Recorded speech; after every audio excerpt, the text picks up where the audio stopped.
Greater Hyderabad ఎన్నికలపై కాంగ్రెస్ కసరత్తు మొదలుపెట్టిందా? గత ఎలక్షన్లో 3 డివిజన్లలో గెలిచిన హస్తం పార్టీ ఇప్పుడు 3 మేయర్ పీఠాలు ఖాతాలో వేసుకునే ప్లాన్లో ఉందా? 300 డివిజన్లపై సర్వే చేయించిన రిపోర్టులో ఏముంది? ఎన్నికల్ని ఎప్పుడు నిర్వహిస్తే పార్టీకి లాభమని హస్తం పెద్దలు అంచనా వేస్తున్నారు.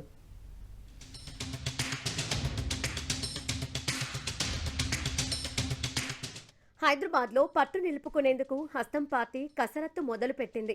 గ్రేటర్ హైదరాబాద్ పరిధిలో 3 మున్సిపల్ కార్పొరేషన్లలో పాగా వేసేందుకు కాంగ్రెస్ వ్యూహం రచిస్తోంది. ఎంపీటీసీ, జెడ్పీటీసీ ఎన్నికల కంటే ముందే గ్రేటర్ హైదరాబాద్ ఎన్నికలు నిర్వహించాలని కాంగ్రెస్ భావిస్తోంది. వాస్తవానికి తెలంగాణ ఏర్పాటైన తర్వాత గ్రేటర్ హైదరాబాద్ పరిధిలో హస్తం పార్టీ బలహీనపడింది. అధికారంలోకి వచ్చిన తర్వాత పార్లమెంట్ ఎన్నికల్లో గ్రేటర్ హైదరాబాద్ పరిధిలో కాంగ్రెస్ పార్టీకి నెగిటివ్ ఫలితాలు వచ్చాయి.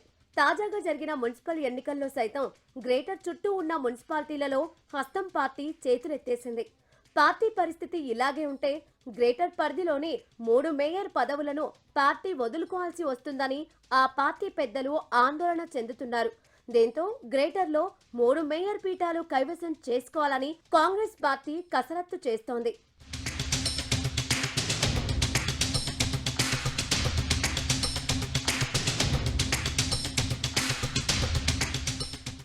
గ్రేటర్ పరిధిలోని 3 మున్సిపల్ కార్పొరేషన్ పరిధిలో 300 డివిజన్లు ఉన్నాయి. 300 డివిజన్లలో పార్టీ పరిస్థితి ఎలా ఉందనే అంశంపై పార్టీ సీక్రెట్ సర్వే చేయించినట్లు తెలుస్తోంది. ఈ సర్వేలో దాదాపు 200 డివిజన్లలో పార్టీ బలహీనంగా ఉన్నట్లు తేలిందని పీసీసీ వర్గాలు చెబుతున్నాయి. పార్టీ బలోపేతం కోసం ఇతర పార్టీలలో ఉన్న బలమైన నేతలను హస్తం పార్టీలోకి ఆహ్వానించాలని నిర్ణయించారు. అలాగే గతంలో కాంగ్రెస్ పార్టీలో పనిచేసి ప్రస్తుతం వేరే పార్టీలో ఉన్నవారిని సైతం సొంత గూటికి తెచ్చుకునే కసరత్తు మొదలుపెట్టారు. పార్టీని సంస్థాగతంగా బలోపేతం చేసిన తర్వాతనే గ్రేటర్ హైదరాబాద్ ఎన్నికలకు వెళ్లాలని హస్తం పెద్దలు భావిస్తున్నారు.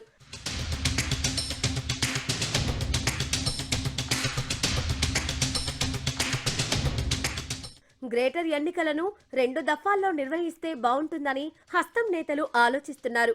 మొదట జీహెచ్ఎంసీకి ఎన్నికలు నిర్వహించి ఆ తర్వాత సైబరాబాద్, మల్కాజ్గిరి మున్సిపల్ కార్పొరేషన్లకు ఎన్నికలు నిర్వహించాలని ఆలోచిస్తున్నట్లు సమాచారం.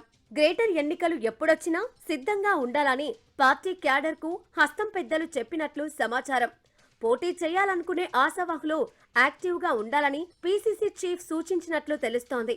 గత జీహెచ్ఎంసీ ఎన్నికల్లో కేవలం 3 డివిజన్లలో గెలిచిన కాంగ్రెస్ పార్టీ ఇప్పుడు ఎన్ని స్థానాల్లో గెలుస్తుందో చూడాలి.